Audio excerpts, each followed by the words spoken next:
পরে স্বাভাবিকভাবে রাজনৈতিক সংস্কৃতি পরিবর্তন হওয়া দরকার ছিল। কিন্তু যে সময় পরিবর্তন না হয়ে উল্টো লক্ষ্য করা যাচ্ছে যে বিএনপি সংগ্রামী মহাসচিব হুম। তার নেতৃত্ব নিয়ে, তার মন্ত্রিত্ব নিয়ে তিনি আগামীতে রাষ্ট্রপতি হওয়ার যোগ্যতা এগিয়ে আছেন নাকি তার যোগ্যতা নাই, এ ধরনের বক্তব্য আসে।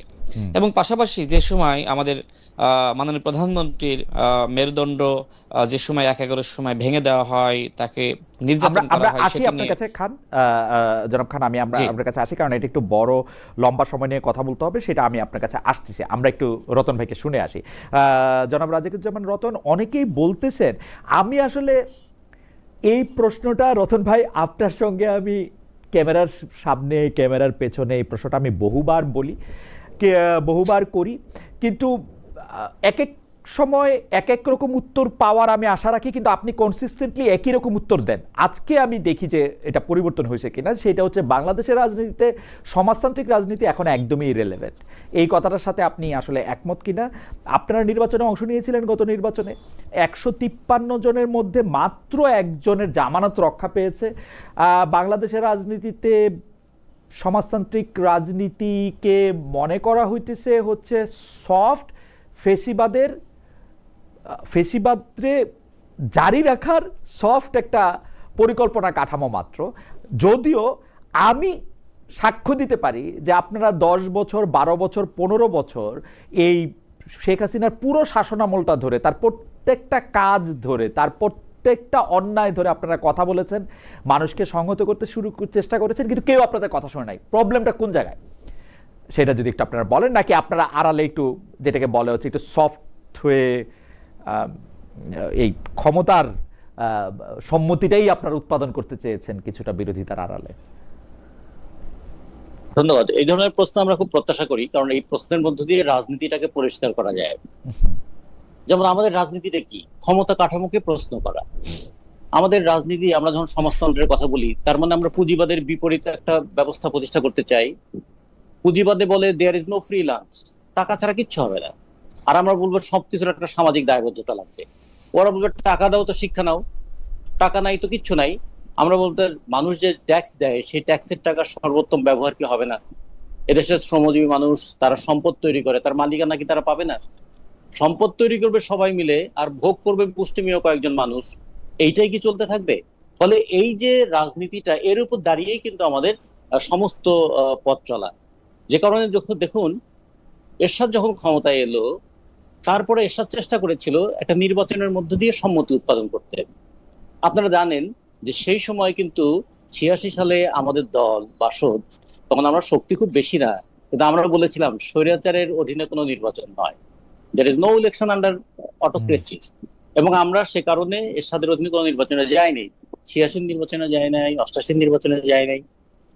আমাদেরকে অনেকে বলতে পারতো আপনারা নির্বাচন করলে কি বা করতে পারতেন। আমরা কি করতে পারতাম সেটা আর একটা প্রশ্ন। জনগণ আমাদেরকে ভোট দেবেন কি দেবেন না সেটা জনগণের বিষয়, কিন্তু আমরা জনগণকে কোন বক্তব্যটা দিকে ধাবিত করবো, জনগণের কাছে কোন যুক্তিটা নিয়ে যাব, সেটা কি আমরা বলবো না? আচ্ছা, তারপরে ধরুন আবার এই যে যখন এইবারের এই মুভমেন্টের কথা যদি বলি, ২০০৮-এর পরে ২০১৩-র পর থেকে যে পরিস্থিতিটা তৈরি হলো, ২০১৪-র ইলেকশন কিন্তু আমরা বর্জন করলাম। আমাদের বর্জন করাতে আবার এই প্রশ্ন আসতে পারে যে বাসদের বর্জন করাতে কি আসে যায়, কিন্তু আমরা কিন্তু সেদিন বলেছিলাম যে এই নির্বাচনে আমরা যেতে পারি না। তারপরে ধরুন আবার যখন ২০১৮-তে দিনের ভোট রাতে হলো, তখন কিন্তু প্রথম ৩০শে ডিসেম্বর নির্বাচন হয়েছে। আমরা ২রা জানুয়ারি প্রেস ক্লাবে আমরা সারা দেশের প্রতিনিধি যারা নির্বাচনে দাঁড়িয়েছিলেন তাদেরকে নিয়ে সাক্ষ্য দিয়ে প্রমাণ করেছি ভোটটা রাতে হয়েছে। এরপরে যে যে কথাটা চালু হলো না, দিনের ভোট রাতে হয়েছে, এইটা কিন্তু প্রথম এটা দাঁড় করিয়েছিলাম আমরা বাম গণতান্ত্রিক জোট। আচ্ছা, তারপরে ২৪-এর নির্বাচনে আমাদের এই বক্তব্যটা কিন্তু সারা দেশে চালু হয়ে গেল। সেটা কি, এই নির্বাচনটা কেমন হচ্ছে, যে আমি ডামির নির্বাচন।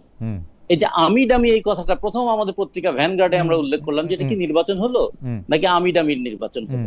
ফলে এইটা এখন উচ্চ কণ্ঠে কথা বললে তিনি খুব সংগ্রামী, যুক্তি দিয়ে কথা বললে তিনি খুবই একটু নরম। রতন ভাই, আমাদের দেশে রতন ভাই, আপনার সাথে এই উচ্চ কণ্ঠ মানে বা স্বাভাবিক কণ্ঠ নিয়ে আমার একটু কথা আছে, যে আপনি ক্ষমতা কাঠামোকে প্রশ্ন করার প্রসঙ্গে বলতেছিলেন, আমি বক্তব্য অপেক্ষা দৃষ্টান্ত সবসময় ভালো। আপনারা বলতেছেন যে আপনারা 86 সালের নির্বাচনে যান নাই, 2014 নির্বাচন যান নাই, 2018 নিয়ে আপনি কি বলছেন, এটা সত্য কথা। কিন্তু বাংলাদেশের রাজনীতিতে ক্ষমতা কাঠামো প্রশ্ন করার বেশিরভাগ মানে পথ দেখানো আপনাদের কাছ থেকে আসছে। কিন্তু আমরা কি দেখি, আপনারা আসলে হয়তো নির্বাচনে অংশগ্রহণ করলেন না, কিন্তু যারা মানে আপনাদের নেতৃত্ব দিয়েছে তারা খুব সহজে এরশাদের পাশে গিয়ে বা নিচে গিয়ে পায়ের কাছে গিয়ে বসে পড়লো।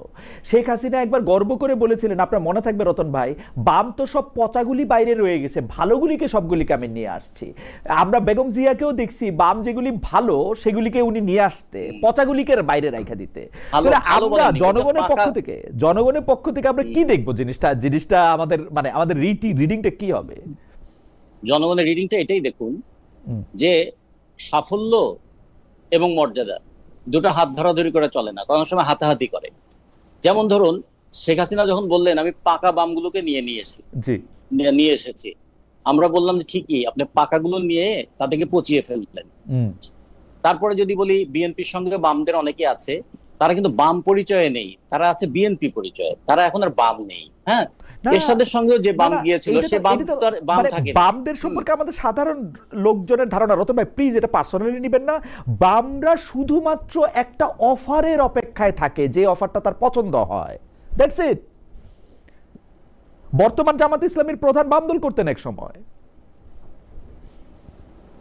না, এটা কিন্তু খেয়াল করে দেখুন, জামাত ইসলামের উনি যে বাম দল করতেন, বিএনপির মহাসচিব বাম দল করতেন এক সময়, ওটা কিন্তু তারা অফারের জন্য যান নাই, ওটা তারা দৃষ্টিভঙ্গির জন্য গিয়েছেন। তারা ওই দৃষ্টিভঙ্গিটাই ধারণ করেন। আমরা অন্তত কোনো মানুষকে এইভাবে এত ছোট ভাবে অপমান করতে চাই না। আমরা মনে করি তার রাজনৈতিক দৃষ্টিভঙ্গিটাই পাল্টে গেছে। তিনি মনে করেন যে এই বামপন্থীদের দ্বারা আর হবে না, চলে গেছে। এইটা ভালো কথা বলছেন, I do agree with you যে আমরা কাউকে পাল্টাতে পারে, কোন রাজনৈতিক দলকেই আমরা অপমান করি না, আমরা তার সঙ্গে যুক্তি করি। কোন রাজনৈতিক ব্যক্তিকেও আমরা না, এটা আপনার কাছে শিখলাম, রাজনৈতিক দৃষ্টিভঙ্গি পাল্টা যেতে পারে, ইটস ফাইন, রাজনৈতিক দৃষ্টিভঙ্গি পাল্টা যেতে পারে। তো আমরা তাহলে পরের কথা আসি যে আপনি ওই 2024 সাল পর্যন্ত আপনি বলতেছিলেন, এবার আমরা ইলেকশনে আসি। আমি আপনার কথার সাথে একমত রতন ভাই, আমি আমার কথা কারেক্ট মাইসেলফ যে মানে এটা একটা অফার নাও হইতে পারে, তার দৃষ্টিভঙ্গি পাল্টা যেতে পারে, আম লাইক ফাইন উইথ ইট।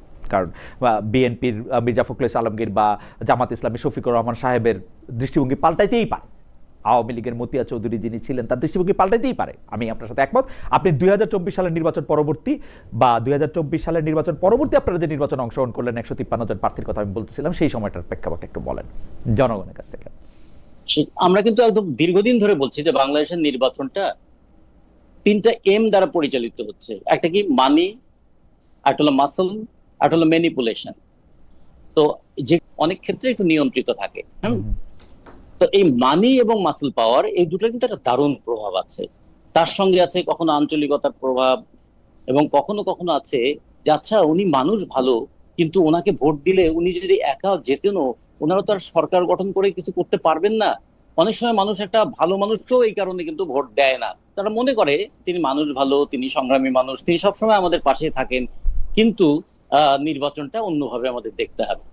নির্বাচনে যে টাকার খেলা হয় এবং তার সবার আগে যে নৈতিক অধঃপতনটা হয়, এটার প্রথম ধাক্কাটা আসে যখন হলফনামাটা আমরা দিতে দেখি। হলফনামায় সবাই হলফ করে তার সম্পত্তির পরিমাণটা এমন দেখান যে তার আত্মীয় স্বজন কিংবা সন্তান সন্ততিরও বলবে যে আপনারা তো এটা বাবা বা ভাই, আপনি তো ঠিক তথ্য দেননি। কেউ যদি বলে তার 10 ভরি সোনা আছে, তার বাজার মূল্য হচ্ছে 1 লাখ টাকা, এবং এটা হলফনামায় লেখেন, এটা নিয়ে কি কোনো লজ্জা হয় না? ফলে এইরকম কিন্তু এইটাই মনে করে যে রাজনীতিবিদদের একটু এটা তার সুযোগ আছে, সে ক্রয় মূল্যের উপর লিখতে পারে। কিন্তু সবসময় ক্রয় মূল্য দিয়ে লিখবে না। রতন ভাই হলফনামা দিব, রতন ভাই ভালো মানুষের হলফনামায় তো আমাকে হলফ করে বলতে হবে যে এই সময় আমার হাতে সম্পত্তি কত আছে। আমি যখন ইনকাম ট্যাক্স দেই, তখন কি আমার ওই আগের বাজার মূল্য দিয়ে ইনকাম ট্যাক্স দেই না বর্তমান বাজার মূল্য? না, কিন্তু রতন ভাই ভালো মানুষদেরকে এই কথা কিন্তু আসলে ঠিক আছে যে অনেক সময় ভালো মানুষদের আমরা ভোট দিই না, কিন্তু আমরা তো 2000 আপনি যে মানি মাসল ম্যানিপুলেশনের কথা বললেন, 2026 যে ইলেকশন হয়েছে সেই ইলেকশনের মধ্যে একটা নিরপেক্ষ অন্তর্বর্তীকালীন সরকার ক্ষমতায় ছিল, এবং আমরা কিন্তু দেখছি, আমি যদি 2টা উদাহরণ ধরি, যে ব্যারিস্টার রুমিন ফারহানা পাশ করে আসছেন ব্রাহ্মণবাড়িয়া থেকে, যেইখানে তার আগের দলের লোক ছিল, সেইখানকার বড় ক্যান্ডিডেট ছিল, অনেক বেশি পুরুষতান্ত্রিক একটা সমাজ ছিল। আমি যদি হান্নান মাসুদের কথা ধরি, সন্দীপের হাতিয়া থেকে, এবং হান্নান মাসুদের অর্থনৈতিক অবস্থা মানে খুব যে মানে অনেক মানি, অনেক মাসল, অনেক কিছু ছিল, ব্যাপারগুলি তো এরকম না নতুন দল থেকে।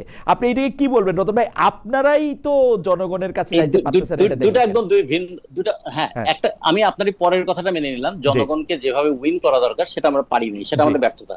কিন্তু যে দুটো উদাহরণ দিলেন, সেই দুটো উদাহরণ কিন্তু দুই ধরনের। হুম, রুমিন ফারহানাকে মানুষ দেখেছে কিন্তু 10 বছর 12 বছর ধরে কিভাবে তিনি একটা স্ট্রাগল করে এসেছেন। হ্যাঁ, হুম, স্ট্রাগলিং ক্যারেক্টারের প্রতি যেমন মানুষের একটা ইয়ে থাকে, কিন্তু স্ট্রাগলিং ক্যারেক্টারের সঙ্গে তার পিছনে একটা বিরাট দলের সমর্থন ছিল, সেটা বিএনপি। হুম, হুম, সেই বিএনপি যখন তাকে নমিনেশন দেয়নি, তখন মানুষ মনে করছে তার প্রতি ইনজাস্টিস হয়েছে। ফলে মানুষ কখনো কখনো একটা বড় দলের মধ্যেও যদি ইন্ডাস্ট্রি, অনেক অনেক সময় দেখেন না বিদ্রোহী প্রার্থী জিতে যায়, হুম, হুম, তো অনেক সময় রুমেন ফারহানের ক্ষেত্রে কিন্তু এই বিরাট একটা সিম্পেথি কাজ করেছে। তার 10-12 বছর ধরে কন্টিনিউয়াস তার যে স্ট্রাগলটা ছিল সেটার একটা রিকগনিশন মানুষ দিয়েছে। আর সবচেয়ে বড় কথা, রুমিন ফারহানা যে ফাইটটা দিয়েছেন, একদিকে পুরুষতান্ত্রিকতার বিরুদ্ধে, একদিকে মোল্লাতান্ত্রিকতার বিরুদ্ধে, মানুষের এটা, তাকে আমি রেসপেক্ট করি। কিন্তু আরেকজনের কথা যিনি বললেন, তিনি যে পরিবার থেকে এসেছেন বলে দাবি করেন, আর যে পরিমাণ খরচ করেছেন এটাও কি ম্যাচ করে? না, কেউ ফলে এটাও খেয়াল করতে কেউ হবে কেউ তো কি তাকে একটা টাকা কি একটা কেউ কেউ তো তাকে টাকা দিতে পারে গোপনে, ক্রাউড ফান্ডিং হ্যাঁ, হইতে পারে, এইটাই তো তার বড় কথা। বন্ধু বান্ধব টাকাটা হইতে পারে। কোথা থেকে এলো? হ্যাঁ, টাকাটা কোথা থেকে এলো সেটা একটা বিষয়, কিন্তু সেটা কি তিনি হলফনামায় উল্লেখ করেছেন না, যে তিনি এই টাকাটা না, অমুক না, জায়গা থেকে পেয়েছেন? না, কিন্তু রতন ফলে ভাই, আমরা যদি কিন্তু বলি রতন যে ভাই, আমরা হাতিয়ার যদি বলি মানুষের যে কাছে টাকার কিন্তু, ব্যবহার, জি, হাতিয়ার মানুষের কাছে কিন্তু হান্নান মাসুদের একটা মানে কি বলবো এটাকে, আমি জনপ্রিয়তাও আসে, সেটা তো অস্বীকার করার মতো আর না। আর আমি এখানে যদি একটু বলি জি, আপনাকে, দেখুন, হাতিয়ার মানুষের কাছে কিন্তু, কিংবা সন্দ্বীপের মানুষের কাছে, দীপবন্ধু মোস্তাফিজ সাহেবের নাম আপনি জানেন? রাইট, জানি, রূপালী, নিশ্চয়ই ভুলে রূপালী, যান, রূপালী, রূপালী ইন্স্যুরেন্স, হ্যাঁ, রূপালী।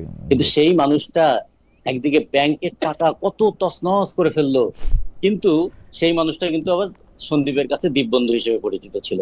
ফলে মানুষ কখনো কখনো আঞ্চলিক এরকম একটা প্রবণতা থাকে যে আমাদের ছেলে, আমাদের এটা থাকে, এটা এটা আমি দোষের মনে করব না। যারা এটাকে ব্যবহার করে, তারা কি উদ্দেশ্যে ব্যবহার করে সেটা ভবিষ্যতে প্রমাণ হবে। কিন্তু মানুষ তো কাউকে না কাউকে অবলম্বন করতে চায়, এটা ঠিক। আপনি যে কথাটা বলতে চেয়েছেন, আমি সেই জায়গাটাতে থাকতে চাই। আমরা বামপন্থীরা কেন মানুষের সমস্ত সংগ্রামের পাশে থেকেও মানুষকে আমাদের পক্ষে আনতে পারি না, হুম, এই প্রশ্নটা আমরা কিন্তু সবসময় বিবেচনার সঙ্গে নেই। এটা আমাদের আত্ম অনুসন্ধান করতে উদ্বুদ্ধ করে, এটা আমাদের পথ দেখাতে উদ্বুদ্ধ করে, এবং এটার সাথে সাথে এটাও দেখায় যে আমরা যতটুকু কাজ করি তার সাফল্য যতটুকু পাই, আমরা যতটুকু কাজ করি তার চেয়ে বেশি দুর্নাম পাই। এই দুর্নামের বোঝাটা আমাদের অনেক সময় টানতে খুব কষ্ট হয়। যেমন ধরবেন যে এ যাবৎকালের যত আন্দোলন যদি কেউ বলে, সব আন্দোলনের ইনিশিয়েট করে কারা, এটা বলে এটাই। হুম, কিন্তু তারপরে আবার আমাদের মধ্যে থেকে যখন কেউ দৃষ্টিভঙ্গি পাল্টে যাওয়ার কারণে, হুম, তারই যে হুম, রাজনীতিকে তিনি একসময় অপছন্দ করতেন বা হুম, ঘৃণা করতেন, সেই রাজনীতিতে চলে যান একটা মন্ত্রী হবার জন্য হুম। বা এমপি হবার জন্য, ওটাকেই মানুষ খেয়াল রাখে যে কই তোমাদের অত বড়, উনি তো চলে গিয়েছেন। ফলে রাইট। এটা আমার ভবিষ্যতে যারা লড়াই করবেন তাদের পথটাকে কঠিন করে দেয়। আমার মনে হয় যে এই দৃষ্টিভঙ্গির পরিবর্তনটা কেন হইতেছে, সেইটার ক্ষেত্রে কি ইনসেন্টিভ থাকতেছে, সেইটাও আমরা একটু শুনবো। আমরা আসতেছি রতন ভাই আমার কাছে, আমরা একটু জনাব রাশেদ খানের কাছে যাই। জনাব রাশেদ খান, আপনার একটা কথা ধরে আমাদের অনেক দর্শক অনেকগুলি মন্তব্য করতেছেন, আপনি কন্টিনিউ করবেন যে আপনার রাজনীতি, আপনার রাজনৈতিক দৃষ্টিভঙ্গি, সর্বোপরি আপনি যে বিষয়টা নিয়ে কথা বলতেছিলেন যে আপনার যে কাউন্টার করা, মানে রাজনীতিতে ঢিল এবং পাটকেল নিয়ে আমরা একটা আলোচনা শুনতেছিলাম, যে আপনি বলতেছিলেন যেহেতু রতন ভাই আপনাকে আক্রমণ করে কথা বলেন, কারণ রতন ভাই কাউকে আক্রমণ করে কথা বলেন না, আমি রতন ভাইকে আক্রমণ করলেও রতন ভাই হাসি মুখে সেটা ফেরত দেন, তো সেই জন্য আপনি রতন ভাইকে কিছু বলবেন না। কিন্তু কেউ এসে যদি আপনাকে ঢিল মারে, আপনি তাকে পাটকেল মারবেন, কেউ এসে যদি আপনাকে গুলতি দিয়ে মারে, আপনি তাকে গুলি করে দিবেন, কেউ যদি আপনাকে একটা গালি দেয়, আপনাকে 10টা গালি দিবেন। এইটা হচ্ছে আপনার এটা।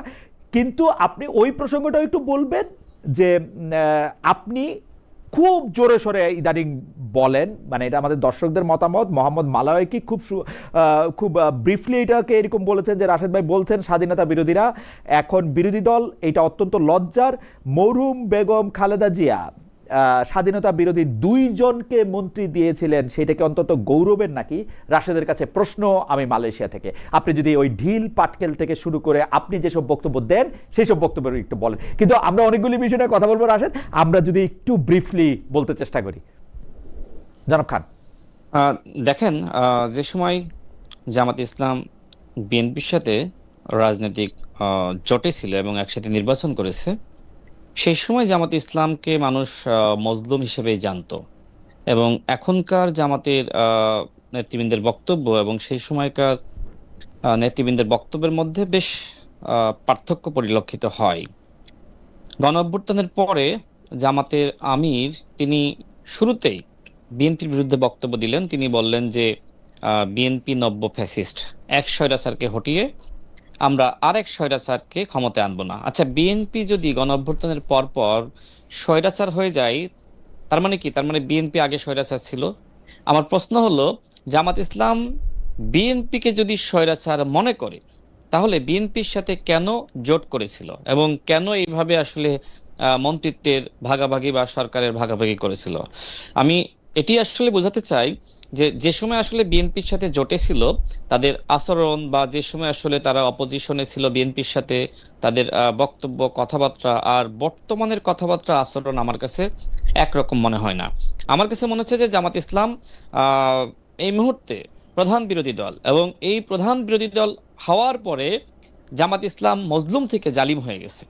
এবং আহ, বাংলাদেশের ইতিহাসে এমনটি দেখা যায় না যে আপনি যে সময় আসলে অপোজিশনে থাকবেন সেই সময় আপনি জালিম হয়ে যাবেন। একমাত্র জামাত ইসলামের ক্ষেত্রেই আমার ভিন্নতা মনে হচ্ছে। দেখেন, তাদের এমপিদের নানান ধরনের কেলেঙ্কারি, না না অপকর্ম, না না, এমপিদের কেলেঙ্কারি তাদের প্রসঙ্গে ছাত্র আমরা একটু সংগঠন। এমপিদের কেলেঙ্কারি প্রসঙ্গে একটু আমরা পরে আসি। এটা যার যার ব্যক্তি মানে মানে ওইটা নিয়ে আমরা আপনি এটা বলতেছিলেন যে জামায়াত যখন মজলুম ছিল তখন জামায়াতের কথা ছিল একরকম, এখন জামায়াত 2001 থেকে 2006 পর্যন্ত মন্ত্রী ছিল জামায়াতের থেকে, জামায়াতের শীর্ষ নেতৃবৃন্দদের ফাঁসি হয়েছে তারপরে, তো হঠাৎ করে জামায়াত জালিম হইল কেমনে? মানে এবং আপনি শফিকুর রহমানের কথা বলছেন যে শফিকুর রহমান বলেছিল যে এক স্বৈরাচার থেকে আরেক স্বৈরাচার, শফিকুর রহমান কিন্তু কারো নাম বলেন নাই, তখনও বিএনপির সাথে ওরকম বৈরিতা তৈরি হয় নাই। তাইলে আপনারা কেমনে, কেন এটা নিজের কাছে নিলেন কেন এই কথাটা? মানে আমারে যদি মানে নাম না নিয়ে কেউ বলেন যে মানে আপনারা নিজের কাছে, মানে তো এটা কলা খাইনার মতো হইল। আচ্ছা, শোনেন, সবসময় নাম বলা লাগে না। অনেক সময় বক্তব্য শুনলে বোঝা যায় যে তিনি আসলে কাকে বোঝাচ্ছেন। ওকে, এবং এই যে নাম নেননি, তারপরে আবার নাম নিয়েছেন। আচ্ছা, তিনি তার একটা বাক্যে নাম নেননি, হুম, পরবর্তী বাক্যে তিনি ওই দলের নেতার নাম নিয়েছেন বা দলের নাম নিয়েছেন। আপনি হয়তো জাস্ট অতটুকু বক্তব্য শুনেছেন, পরের বক্তব্য হয়তো শোনেননি বা আমিও শুনি নাই। সিরিয়াসলি আমি আমি ওই বক্তব্যটার মধ্যে আমি বিএনপি বলতে শুনি নাই। মানে উনি আচ্ছা, বলছেন বিএনপি, তখন শোনেন নাই, এখন পরে তো বলছে, মানে শুনতেছেন। একই বক্তব্যে না, আমি বলছি যে এখন তো শুনতেছেন। এখন শুনতেছি, রাইট? এখন তো শুনছেন, হ্যাঁ, এখন তো, তারপরে তো শুনেছেন। জি, তার মানে তারপরে কি? তারপরে তার মানে ওই সময় তিনি কাদেরকে ইঙ্গিত করে বলেছিলেন, তার পরের বক্তব্য যদি আপনি শোনেন কিন্তু আপনি তো তাহলে তখনই সেটা কিন্তু বুঝছিলেন, স্পষ্ট হয়ে আমি তো যায়। এখন বুঝলাম, আপনি তখন বুঝলেন আমি কেন? কেন না, তখন আমি কেন বুঝবো না? আমি রাজনীতি করি না, ও, আপনি তো সাংবাদিক, তাই না? আচ্ছা, আপনি অনেক কিছু, আপনার হুম, প্রফেশনালিজম, হুম। আপনি অনেক কিছু আগে বোঝেন, আমার থেকে বেশি বোঝেন। কিন্তু আমি যেহেতু রাজনীতি করি, আমাকে তো অনেক কিছু বুঝতে হয়, শিখতে হয়, আমাকে তো এই লাইনে কাজ করতে তাহলে হয়েছে। আপনি মনে তো করতেছেন যাই যে হোক, এখন বিরোধী দল হিসেবে জামাত ইসলামের বিরোধী দল হিসেবেও এটা লজ্জার, ওই সময় সরকারি দলে থাকতেও সেটা লজ্জার ছিল না বেগম জিয়ার সময়? ওইটাই যদি একটু ব্যাখ্যা করতেন। ঠিক আমার প্রশ্ন তো সেটি, জি, যে আপনি যেহেতু বিএনপির সাথে জোটে ছিলেন, হুম, তো সেক্ষেত্রে বিএনপির প্রতি আপনার যে ধরনের বক্তব্য থাকা উচিত, হুম, আমরা তো সেই বক্তব্য আমরা লক্ষ্য করছি না। হুম। আপনি মনে করলেন যে আওয়ামী লীগের পতন হয়েছে, এবার বিএনপির পতন না, জামাতে নিশ্চিত ইসলামের একটা করতে বিশেষ হবে। সুবিধা আছে, জামাতে ইসলামী সবার সঙ্গে থাকতে পারে, আওয়ামী লীগের সাথে 86 নির্বাচনে এর সাথে সাথে চলে যেতে পারে, আওয়ামী লীগের সাথে মিলে নির্বাচন করতে পারে, জামাতে ইসলামী তত্ত্বাবধায়ক সরকারের জন্য বিএনপিকে ক্ষমতা থেকে সরাই দিতে পারে, আবার বিএনপির সাথে জোট করতে পারে, বিএনপি থেকে মন্ত্রী হতে পারে। জামাত ইসলামের কথাই হইতেছে না এখানে। এখানে কথা হইতেছে হচ্ছে যে বিএনপির পক্ষ থেকে যে আচরণটা জামাতে ইসলামীর সঙ্গে করা হচ্ছে সেইটা ঠিক আছে কিনা, বা আপনার পক্ষ থেকে করা হচ্ছে সেইটা ঠিক আছে কিনা। আপনি না, এখন আপনি তো মানে এখন যেটা করা হচ্ছে, এখন আপনি যেটা করতেছেন, যদি এইটা ঠিক থাকে তাহলে বেগম জিয়া ভুল ছিল। না, আমি কিন্তু জামাতের এখনকার যে আচরণ, আমি সেটা নিয়ে কথা বলছি। হুম, জামাতের অতীতের আচরণ, বক্তব্য, সেটি নিয়ে তো আমি বলতেছেন তো, সমালোচনা করছি না, কথা বলতেছেন, বলছি না। আচ্ছা, না, আমি জামাতের বর্তমানের যে আচরণ, সমালোচনা, গালিগালাজ, হুম, প্রতিদিন পতনের হুমকি, হুম, এমনকি এই যে এনসিপির কিছু নেতৃবৃন্দের দ্বারা হুম, মানে জামাতের মুখপাত্র বানিয়ে প্রতিনিয়ত জামাতের যারা মিনিস্টার আছে, দুঃখিত, যারা বিএনপির মন্ত্রী আছে, তাদেরকে গালিগালাজ করানো, এগুলো কন্টিনিউয়াসলি চলতেছে। তো এইগুলো তো আসলে আমাদের অতীতে আমরা কখনো দেখি না। এমনকি শেখ হাসিনার সময়েও এইভাবে শেখ হাসিনাকে গালিগালাজ করা বা অন্য দলকে গালিগালাজ করা, হ্যাঁ, সমালোচনা আলোচনা হয়েছে, কিন্তু এখন তো আসলে মাত্রা ছাড়িয়ে গেছে। জামাতের নেতৃবৃন্দ যে ভাষায় কথা বলছে, এনসিপি নাসিরুদ্দিন পাটোয়ারিরা যে ভাষায় কথা বলছে, এটা তো বাংলাদেশের রাজনীতি ছিল না। সুতরাং বাংলাদেশের রাজনীতিকে তারা কলুষিত করছে। এখন আমার কাছে মনে হয় যে জামাতের সাথে বা এনসিপির সাথে এখন খুব বেশি ভদ্র আচরণ করার খুব বেশি সুযোগ আছে বলে আমার কাছে মনে হয় না। তারা আপনাকে মানে আপনি যেহেতু হাসতে আপনি যেহেতু তারা আপনি রাজনীতিকে হাসতে পারেন। কলুষিত করতেছে, আপনি এটাকে ডাবল কলুষিত করে এটাকে ঠিক করবেন, মানে আদমরাদের ঘা ডাবল মেরে তুই ডাবল বাঁচা। না, ডাবল কলুষিত না। দেখেন, তারা এই ধরনের বক্তব্য আচরণের মাধ্যমে তারা আসলে রাজনৈতিক ভারসাম্যহীনতা সৃষ্টি করতেছে। এখন তারা মনে করতেছে যে আমরা যে ভাষায় বক্তব্য দিচ্ছি হয়তো আমাদের এই ভাষার বক্তব্য বা আমাদেরকে কাউন্টার করার কেউ নাই, তারা লাগাতার বলতেই আছে। যেমন আমাদের মাননীয় প্রধানমন্ত্রীকে নিয়ে তিনি কটাক্ষ করলেন, এরপরে তার কন্যাকে নিয়ে, এমনকি তার সহধর্মিণীকে নিয়ে, এমনকি শহীদ প্রেসিডেন্ট জিয়াউর রহমানকে নিয়ে, কিচ্ছু হ্যাঁ, হয় না এসব একের পর কটাক্ষ এক করলে, সমালোচনা। কিচ্ছু হয় না এসব কটাক্ষ করলে। এটা না, যদি কিচ্ছু যা হয় যায় না, কটাক্ষ, এটা কিচ্ছু হয় না, এমন কিছু হয় আচ্ছা না যে বক্তব্য আচ্ছা মানে আমি আপনি আপনাকে কটাক্ষ করতেছেন। আচ্ছা আপনি আমারে আচ্ছা আমি কটাক্ষ আপনাকে করেন, বলি আপনি আমারে কটাক্ষ আচ্ছা আমি করেন, আপনাকে বলি, আপনি আমারে আপনি কটাক্ষ আপনার করেন, কোনো একটা অসুবিধা নেই। প্রোগ্রামে আপনি আপনার একটা প্রোগ্রামে সম্ভবত আপনি আওয়ামী লীগের কোনো নেতাকে আনতে চেয়েছিলেন। তো সেই সময় আমার স্পষ্ট মনে নাই আওয়ামী লীগের কোনো নেতাকে বা শেখ হাসিনাকে আপনি আহ, কিছু প্রশ্ন করতে চেয়েছিলেন। না, আমি এরপরে বলছিলাম যে আমি আপনার শেখ নিয়ে হাসিনাকে বাংলাদেশে ইন্টারভিউ করতে চাই। হ্যাঁ, এক্স্যাক্টলি, এরপরে বাংলাদেশে আপনাকে নিয়ে অনেক সমালোচনা হয়, আপনাকে গালি দেয়, এরপরে কিন্তু আপনি সেটা আর করেন নাই। কোনটার করি নাই? শেখ হাসিনা ইন্টারভিউ দিলে এখনো আপনি করব। না, আপনি একটা পোস্ট করেছিলেন আমার যতটুকু মনে আমি আছে। কোনো পোস্ট আপনি করি নাই, কিন্তু আমার কোনো সোশ্যাল মিডিয়ামে পোস্ট নাই। আমি বলি, আমি ঢাকা ইউনিভার্সিটিতে একটা বক্তৃতা দিতে গেছিলাম, সেই বক্তৃতার জি মধ্যে একজনের প্রশ্নের জবাবে আমি বলছি, আমি যদি আইন আমার ভাঙতে হয় তাইলে আমি শেখ হাসিনাকে ইন্টারভিউ করে সেই আইন ভাঙতে চাই। এই আইন ভাঙতে আমি সাদ্দামের ইন্টারভিউ করে সেই আইন ভাঙতে চাই না। দ্যাট ওয়াজ না, মাই আমি সেটাই অ্যানসার। বলছি। এরপরে আচ্ছা, আমি আর আমি কই সেটাই বলছি। ইন্টারভিউ করি নাই। আমাকে যদি শেখ না, হাসিনা এখন আমি বলছি, ইন্টারভিউ দেন, আমি এখন ইন্টারভিউ করব। না আমি বলছি যে আপনার যদি মানে সমালোচনা বলেন, আলোচনা বলেন, বা যেভাবে গালিগালাজ করছিল সেটি না করলে কি আপনি আপনার অবস্থান থেকে সরে যেতেন? আমি কি আমার অবস্থান থেকে সরে গেছি? আমি তার পরের আমার দিন কাছে আবার মনে বলছি, হচ্ছে তারপরের দিন আবার বলছি, চেক ইট ব্যাক, আমি তারপর দিন আবার বলছি যে আমি শেখ হাসিনা ইন্টারভিউ এখনো নিতে চাই, এখনো বলতেছি, এবং এই পৃথিবীতে না, এমন আমি কোন সাংবাদিক নাই যে শেখ হাসিনা ইন্টারভিউ নিতে চাইবে না এখন। ঠিক ঠিক আপনার সেই বক্তব্যই আমি বলছি যে আপনার সেই সময় সমালোচনা হয়েছিল। আমার যতটুকু মনে আছে যে আপনি এর পরবর্তীতে আপনার অবস্থানটা আপনি পরিষ্কার করেছিলেন, বা কেন এই কথা, বা আমার কাছে মনে হয় এখনো তো তাই বললাম, আমি এখনো তো তাই বললাম। আমার হয় কি, মানে ঘটনা কিন্তু হইতেছে আপনি করেননি, কিন্তু আপনি এই কি- রিস্কটা নেননি। কি রিস্ক? আমি তো এখনো বলতেছি শেখ হাসিনা ইন্টারভিউ করলে এখনো ইন্টারভিউ করব। আমি 2 সপ্তাহ আচ্ছা। পরে বাংলাদেশে আসবো রে ভাই, শেখ হাসিনা ইন্টারভিউ যে করব এইটা বইলা আমি আবারও বলতেছি আমি শেখ হাসিনা ইন্টারভিউ করব। এখন আমার জেল দিয়ে দেন, শোনেন, না জেল দেওয়ার প্রসঙ্গ না, অথবা আমি just, অথবা মাফ করেন। আমাকে যে প্রশ্ন করলেন হ্যাঁ। আপনার বিষয়ে ওই সময় যেটি হয়েছিল আমিও তো দেখেছি, যে কারণে আমি ওই প্রসঙ্গটা আনলাম। যে দেখেন, বাংলাদেশে যেটি হয়, কন্টিনিউয়াসলি নাসিরউদ্দিন পাটোয়ারিরা বলেন বা অন্যান্য নেতৃবৃন্দ বলেন, তারা কন্টিনিউয়াসলি বিএনপিকে নানান ভাষায় গালিগালাজ করছে, কটাক্ষ করছে।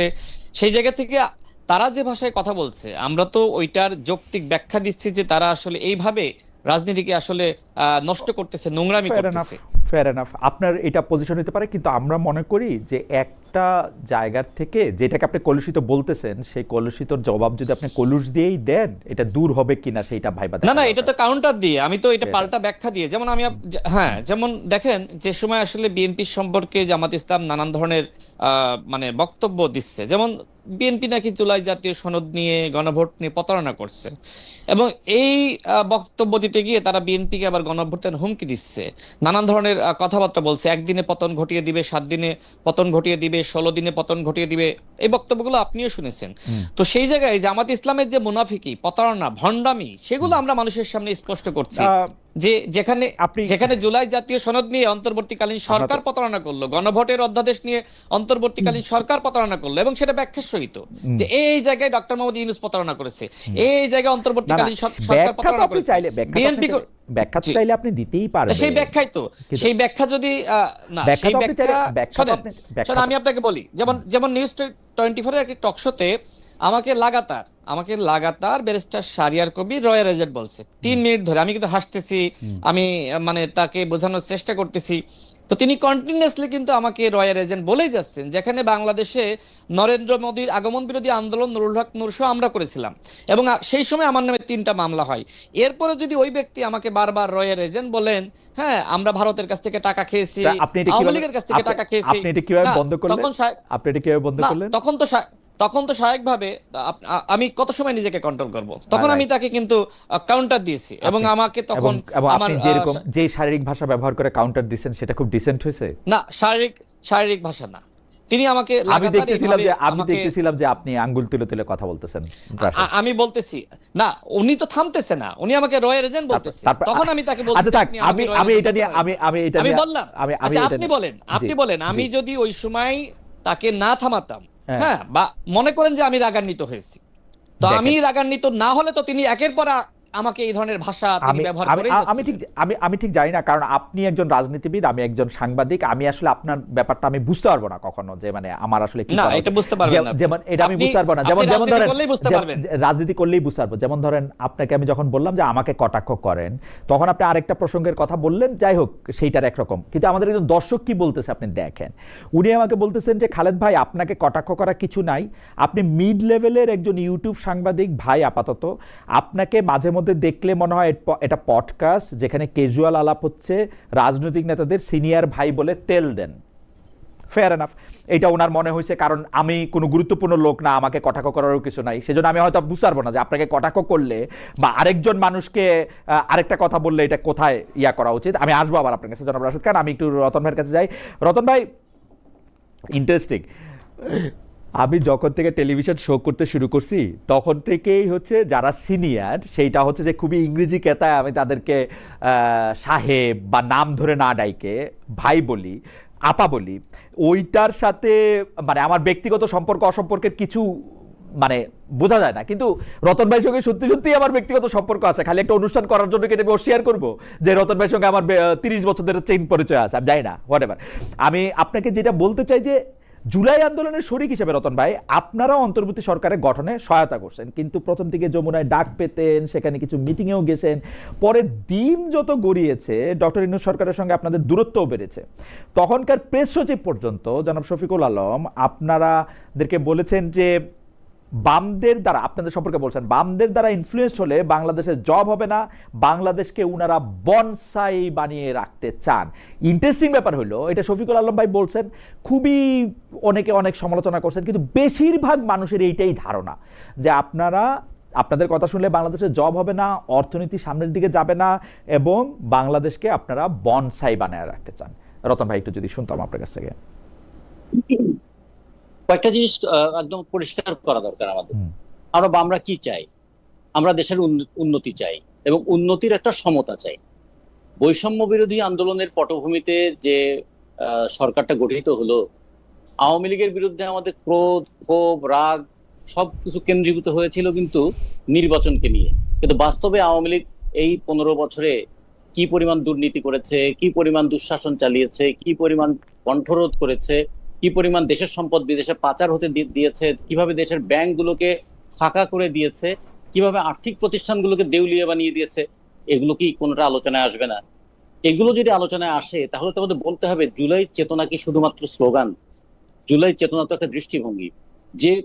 যেভাবে আওয়ামী লীগ দেশটা চালিয়েছে সেইভাবেই যদি কেউ দেশটা চালায় তাহলে বুঝতে হবে চেহারার পরিবর্তন হয়েছে, চরিত্রটার পরিবর্তন হয়নি। কিন্তু এই কথাটা আমরা তখন বলেছি। আপনারা যখন অন্তর্বর্তীকালীন সরকারের সমালোচনা করতে শুরু করলেন রতন ভাই, তখন এটা একটু আর্লি ছিল না?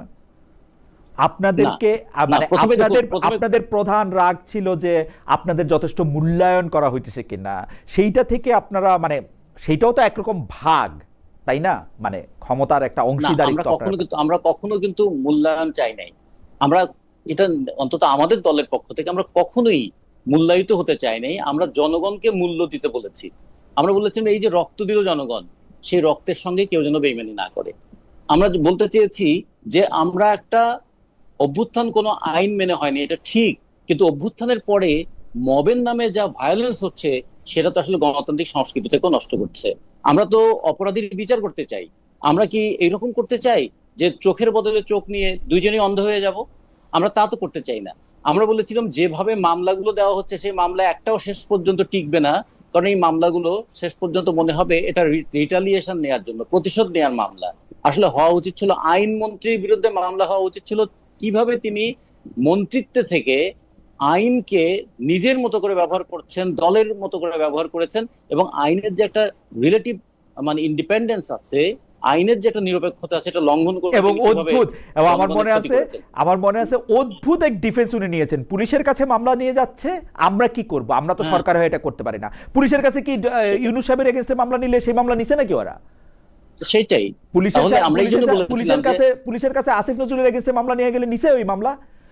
এই যেমন ধরেন একবার আদালত অবমাননার মামলায় আমাকে 6 মাস তো আদালতের বারান্দায় ঘুরতে হয়েছিল, শুধু একটা কথা বলেছিলাম যে আপনারা বলেন যে রুল অফ ল, আমরা তো দেখি এটা রুলড বাই ল, এবং রুলার সে তার ইচ্ছা মতো আইনকে পাল্টায়। আপনারা বলেছেন যে আইন নিজের গতিতে চলে, আমরা বলেছি আইন শাসকের ইচ্ছার গতিতে চলে, কখনো রকেটের গতিতে চলে, কখনো গরুর গাড়ির গতিতে চলে। শাসকের ইচ্ছা যেমন, আইনের গতি তেমন। এই কথা বলার কারণে আওয়ামী লীগের আমলে আমাকে আদালত অবমাননার মামলায় অভিযুক্ত করেছিলেন না? আদালত অবমাননা হয় কিনা জানি না, সেটাই। মানে আইন উপদেষ্টা বলেন, আইন উপদেষ্টা ডক্টর আসিফ নজরুল বিশ্ববিদ্যালয়ের শিক্ষক, উনি গিয়া বলেন যে পুলিশ কষ্ট করে ধরে আনে, আপনারা জামিন দেওয়ার সময় লক্ষ্য করে খেয়াল করে দিবেন। এটা আবার উনি পরে জাস্টিফাই করে যে এটা তো জুরিসপ্রুডেন্সই আছে, এটা তো ইয়াতেই আছে। তো জুরিসপ্রুডেন্স আপনি জানেন, যারা বিচার করতে বসছে তারা জানেন না, আপনারা শিখাই দিতে হবে জুরিসপ্রুডেন্স। সেটাই তার মানে শাসকদের চাহনি, শাসকদের ভ্রুকুটি, শাসকদের চোখের পাতা কখন কাঁপে, কখন চোখ রক্তবর্ণ হয়, তা দেখে কি বিচারালয় চলবে? তা আমরা এই জায়গাগুলো যখন বলেছি, তখন আমরা বললাম যে তাহলে ইউনূস সরকারের কাছে তো প্রত্যাশা অনেক ছিল। ইউনূস সরকার যে প্রত্যাশার জায়গায় যে মানুষকে একটা প্রতারণার দিকে নিয়ে গেলেন এবং দীর্ঘস্থায়ী জটিলতার মধ্যে দেশটাকে ফেলে গেলেন, এর জন্য এই যে জুলাই অভ্যুত্থানের যে ছেলেমেয়েরা নেমেছিল, তার সঙ্গে যুক্ত হয়েছিল যে শ্রমজীবী মানুষ, তার সঙ্গে যুক্ত হয়েছিল যে বাবা মায়েরা। আমাদের ইতিহাসে অনেকগুলো অভ্যুত্থান আছে, কিন্তু এবারের অভ্যুত্থানে মা তার সন্তানকে সাথে নিয়ে মিছিলে মানে শরিক হয়েছে। সেই মায়ের কি আকুতি ছিল যে একটা গণতান্ত্রিক পরিবেশ থাকবে, সেই জায়গা যারা নষ্ট করলেন তার সমালোচনা কি আমরা করবো না? তার সমালোচনা আমরা করেছি, এবং এখনো আমরা, এবং যখন এবারও নির্বাচিত হওয়ার পরে কিন্তু রতন ভাই, আপনি দুর্নীতি, পাচার, দেউলিয়া হওয়া, বিভিন্ন ধরনের নেপোটিজম, মানে আত্মীকরণ সব কথাই বলতেছেন, কিন্তু বিকল্প হিসেবে কি আমরা কিছু দেখতেছি? এই দুর্নীতি, পাচার, দেউলিয়া হওয়ার পাশাপাশি বাংলাদেশের জনগণের তো 10টা চাকরি হয়েছে, 20টা এমপি তাদেরকে 30টা টাকা দিছে, এটা ওরা সরাসরি দেখে। আপনাদের কাছে কিন্তু কিছুই পাওয়া যায় না, আপনারা তো কিছুই পান না। আর আরেকটা প্রসঙ্গ হচ্ছে, দুইটা যদি একসাথে জবাব দেন। আরেকটা হচ্ছে যে আরেকজন দর্শক এরকম বলতেছেন যে ভোটের মাঠে, ওনার নাম আলমাস শফি, উনার আরেকটা মন্তব্য পড়ি, কারণ উনি বলতেছেন ভোটের মাঠে আমাদের অন্যতম একটা সমস্যা হলো ধর্ম বা বিশেষ করে ইসলামের ধারে কাছে না থাকা। গত নির্বাচনে জোনায়েদ সাকির ভাইয়ের মাথাও টুপি দেখেছি, যা আগে কখনো দেখিনি, মনে পড়ে না। এখন তিনি এমপি, এগুলি বুঝতে হবে। আমরা এই দুইটা বিষয় যদি বলেন যে বাংলাদেশের লোকজন তো এমপিদের কাছ থেকে সরাসরি হয় চাকরি চাইতেছে, নাহলে মেয়ের বিয়ের জন্য টাকা চাইতেছে, আপনারা তো তার কোনোটাই দিতে পারতেছেন না বা পথ দেখাইতেছেনও না। তাইলেও এই দুর্নীতি, পাচার, দেউলিয়তের বিরুদ্ধে আপনারা কি দাঁড় করাচ্ছেন, মানে সেইটাও তো আমাদের একটু বুঝতে হবে। একটা মূল্যবোধ দাঁড় করানোর চেষ্টা করছে, এবং সেটা হয়তো এখন আমরা বিজয়ী হইনি। আচ্ছা, ধরুন যে ইয়াবা ব্যবসা করে, তার ইয়াবার সোর্স হিসাবে তো সে 15-20 জন 25 জনকে কাজে লাগায়। এমনকি আমরা যদি বলি এরশাদ শিকদারের মতো একজন খুনি, সেও তার এলাকায় গিয়ে সে একদিকে 23টা খুন করেছে, আবার এলাকায় গিয়ে মসজিদ করেছে, এতিমখানা করেছে, মাদ্রাসা করেছে। এলাকার লোক তো তাকে আবার খুব একজন ভালো মানুষ হিসেবে জানে। তাহলে মানুষের এই জানাটার সঙ্গে সত্যিকারের চেহারাটা কি উন্মোচিত হওয়া উচিত নয়?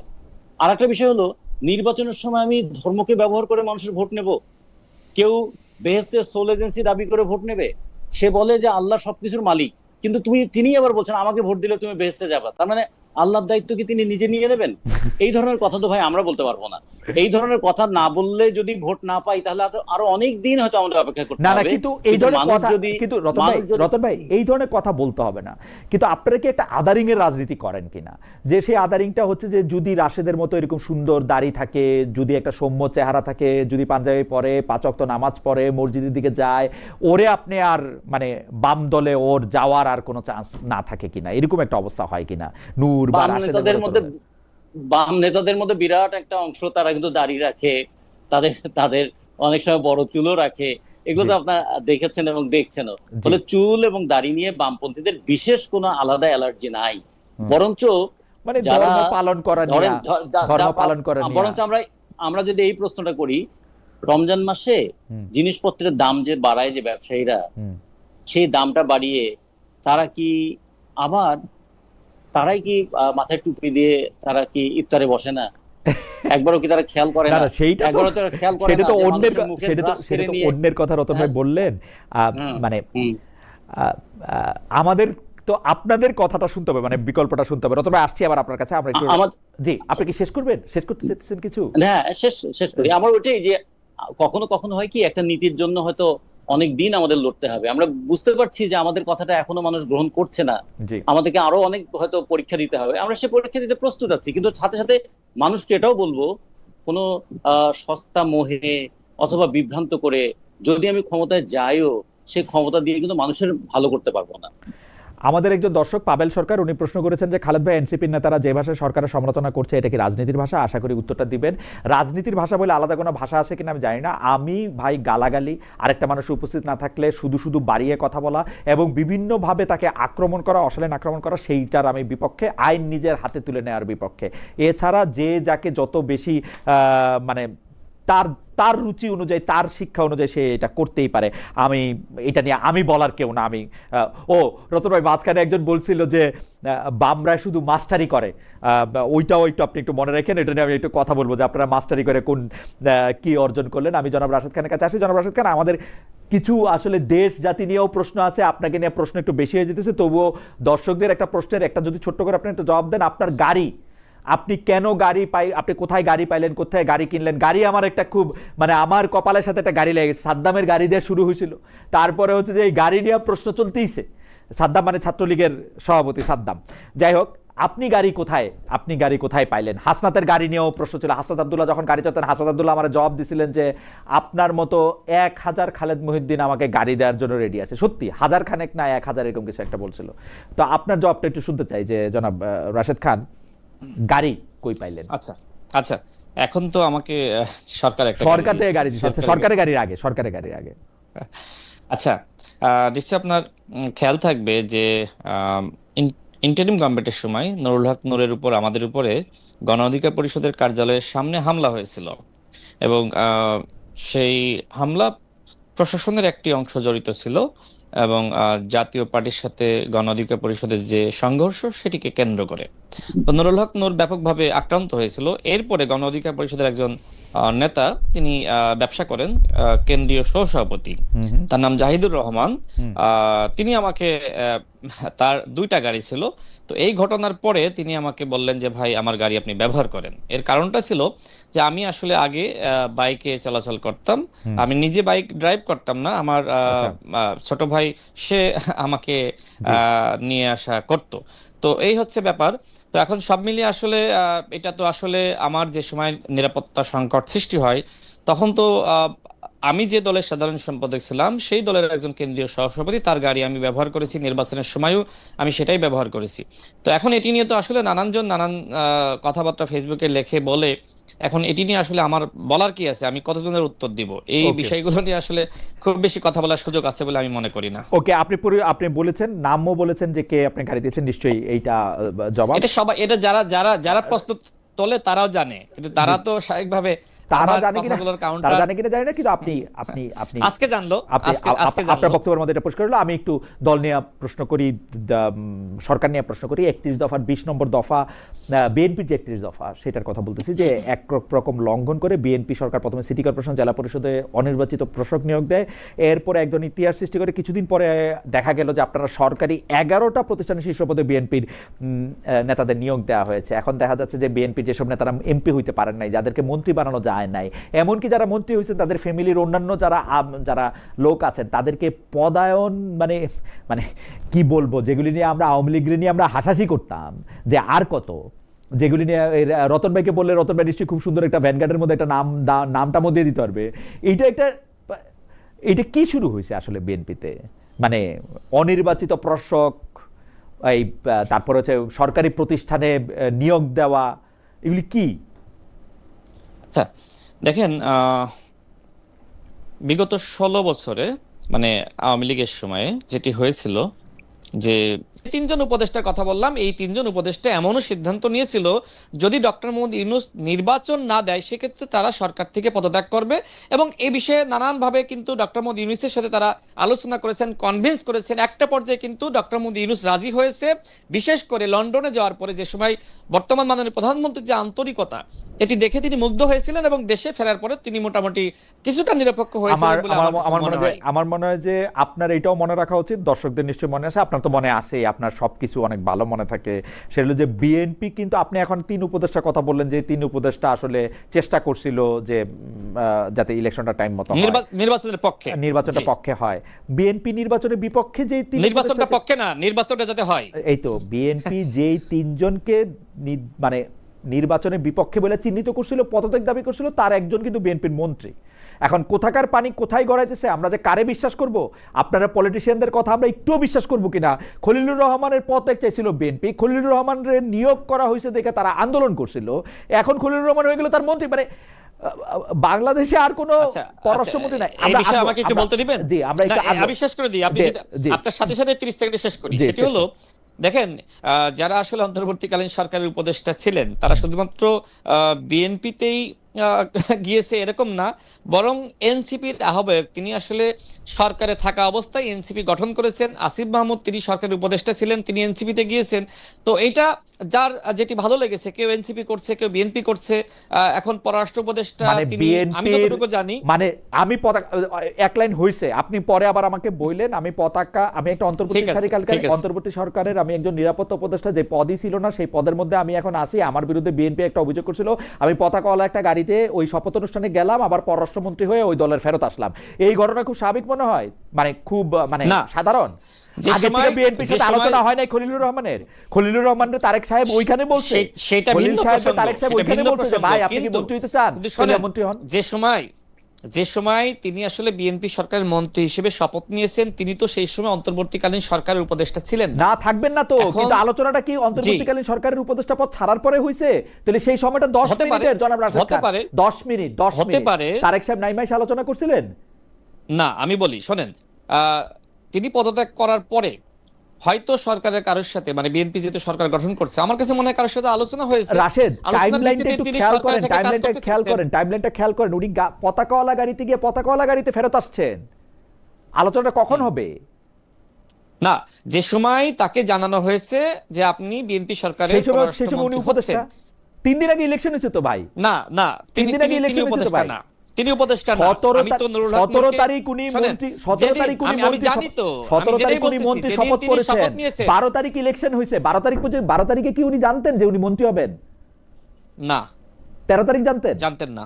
না, সেটা উনি যে সময় সরকারের মেয়াদটা শেষ হয়েছে, শোনেন, নুরুল হক নূর যেহেতু প্রতিমন্ত্রী হয়েছে এবং তিনি শপথ নিয়েছেন, ঠিক যেদিন তিনি শপথ নিয়েছেন সেদিন আমি সেই সময় তার সাথে ছিলাম, তাকে জানানো হয়েছে। ঠিক একইভাবে ডক্টর খলিলুর রহমান, আমি যতটুকু জানি যে তিনি যে সময় আসলে অন্তর্বর্তীকালীন সরকারের দায়িত্বে আর নাই, সেই সময় তিনি আসলে, আমার কাছে আমি যতটুকু তথ্য আছে যে তিনি আসলে সরকারে আসলে কাজ করতে চেয়েছিলেন, এবং তার যে অভিজ্ঞতা এবং অন্তর্বর্তীকালীন সরকারে তার যে অভিজ্ঞতা সব মিলিয়ে বিএনপি সেই সময় সিদ্ধান্ত নিয়েছে, ঠিক আছে, যেহেতু তিনি আসলে এই বিষয়ে আমরা সেক্ষেত্রে তাকে কাজে লাগাতে পারি। না, জনাব রাশেদ খান, আপনার বক্তব্য আপনি বলেছেন, আমি এখন একটু আমার বক্তব্যটা আমি দিব, আপনার বক্তব্য আপনি বলেছেন, আমরা শুনেছি। জি, রাশেদ, জনাব রাজিকুজ্জামান রতন, আমি আজকে জনাব ফরহাদ মাজারের একটা লেখা পড়ছিলাম। উনি ফেসবুকে লিখতেছেন যে আপনারা যে 72-এর সংবিধানের প্রতি পক্ষপাত দেখান, আপনারা যে মার্কিন চোখে সন্ত্রাসবাদ বিবেচনা করেন, আপনাদের সেকুলার বয়ান মানে যে ইসলামপন্থীদের বিরোধিতা, এইগুলি নিয়ে তিনি কিছু প্রশ্ন তুলেছেন। আপনি যদি একটু সংক্ষেপে বলতেন আমরা একটু শুনতাম। জনাব রাশেদ, আপনাকে কি বের হয়ে যেতে হবে নাকি আপনার কাছে আর 5-7 মিনিট সময় আছে? যদি আর কিছু প্রশ্ন থাকে আপনি আমাকে একটু আগে সুযোগ দিয়ে আমরা শেষ করে দেব। আমরা রতন ভাই থেকে আপনার কাছে এসেই শেষ করে দেব, মানে আপনাকে ছেড়ে দেব। ঠিক আছে, 5 মিনিট থাকতে পারবো আমি 5 মিনিট। রতন ভাই, আপনি যদি একটু বলেন যে ফরহাদ মাজার, আমরা ফিরবো আপনার কাছ থেকেই, ফিরে শেষ করব। আপনি যদি ফরহাদ মাজারের এই লেখাটা সম্পর্কে একটু বলেন রতন ভাই। আমাদের তো একটা ভূখণ্ডের জনগণের সংগ্রামকে ব্যাখ্যা করার ক্ষেত্রেও দৃষ্টিভঙ্গির পার্থক্য থাকে। মুক্তিযুদ্ধ তো কোনো আকস্মিক ঘটনা ছিল না, এটা একটা মুক্তির আকাঙ্ক্ষা থেকে এটা লড়াইয়ের পরিণতিতে 1971 সালের মুক্তিযুদ্ধ সংগঠিত হয়েছিল। মুক্তিযুদ্ধের পরে আমরা যে দেশটা পেয়েছি সেই দেশটা আমাদের প্রত্যাশা অনুযায়ী চলে নাই, তাই বলে কি মুক্তিযুদ্ধের সব অর্জনকে আমরা বাতিল করে দেব? যেমন অভ্যুত্থান, 24-এর অভ্যুত্থানের পরে তো অভ্যুত্থানের আকাঙ্ক্ষা অনুযায়ী দেশ পরিচালিত হচ্ছে না, তাহলে কি আমরা বলবো অভ্যুত্থানটা ভুল ছিল? ফলে আমরা এই যে পাকিস্তানের সঙ্গে চাওয়ার ভিন্নতা, সেটা আজকে কতভাবে প্রমাণিত হচ্ছে। এমনকি আজকে বেলুচিস্তানের মুভমেন্ট দেখলেও তো আমরা দেখবো আমরা পাকিস্তানের আমরা অভ্যন্তরে রতন ভাই মানুষ আপনার কাছে কিভাবে লড়ছে। রতন ভাই আপনার কাছে আমরা ফিরবো। আমরা রাশেদ খানকে ছেড়ে দিই একটা শেষ প্রশ্ন করে, যে জনাব রাশেদ, আপনি অনেকের সমালোচনা করেন, নাহিদ আসিফদের সমালোচনা তো আপনি করেই থাকেন। এদিকে কর্নেল অলি আহমেদের একটি বক্তব্যের আপনি অনেক সমালোচনা করেছেন, এলডিপি নেতা, যে বক্তব্যের মাধ্যমে উনি বলেছিলেন, একটা হুঁশিয়ারি দিয়েছিলেন যে এরা যদি এক হয় তাহলে এটা হবে না। আপনি কি একটু এই জায়গাটা থেকে একটু ব্যাখ্যা করবেন, মানে এই এর প্রেক্ষিতে বক্তব্য যে নাহিদ আসিফদের আচ্ছা দেখেন, কর্নেল অলি আহমেদ তিনি তো অবশ্যই বাংলাদেশের একজন বর্ষীয় নেতা। দেখেন, আমি যেহেতু আসলে বিএনপির একদম শীর্ষ পর্যায়ের সাথে আমার কাজ করার সুযোগ হয়েছে, তো আমি যতটুকু জানি সেটি হলো যে কর্নেল অলি আহমেদ বিএনপির কাছ থেকে অনেক বেশি আসন তিনি প্রত্যাশা করেছিলেন।